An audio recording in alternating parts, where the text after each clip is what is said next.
President Trump lashed out at Canadian Prime Minister Justin Trudeau and the country's trade relationship with the U.S. Sunday, accusing Canada of charging massive tariffs to U.S. businesses. In a tweet sent Sunday while en route to Singapore, Trump pointed specifically to Canada's 270% tariff on dairy, the origin of his frustrations with Canada.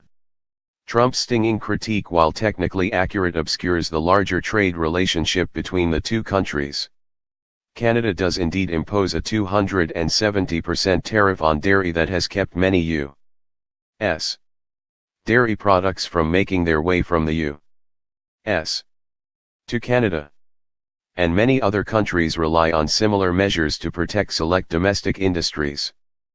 But trade policy experts say Canada's trade relationship with the U.S. is key to our domestic economy.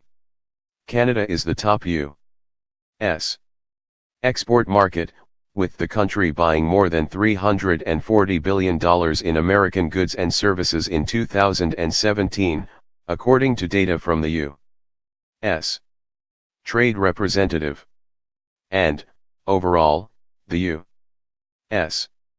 has an $8.4 billion surplus with Canada. The U.S. has a significant deficit if only goods are included due to the service sector-centered nature of the U.S. economy. Protective measures like Canada's dairy tariff are common around the world. The U.S.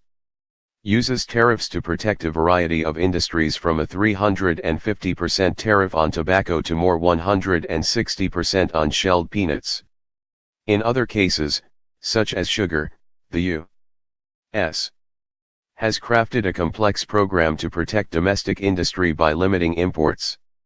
Officially, the Trump administration used national security grounds to justify the tariffs, but Trump's clash with Canada may have more to do with a perceived personal slight than the facts of the bilateral relationship.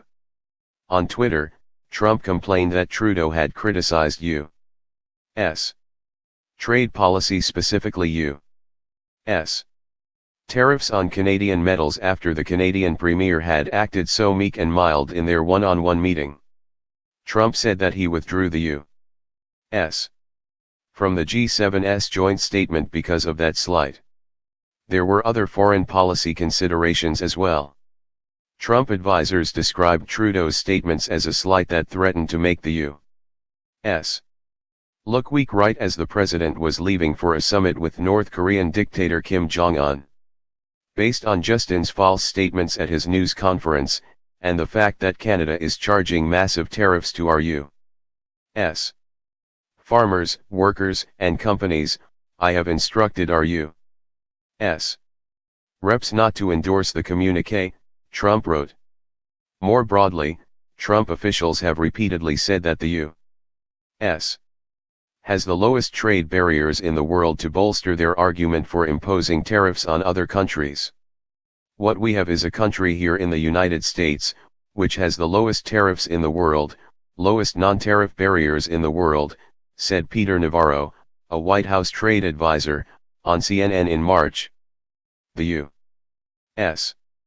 does maintain some of the lowest tariffs in the world, if not the lowest, with an average levy of 2.8% on all goods, according to a ranking from the World Trade Organization.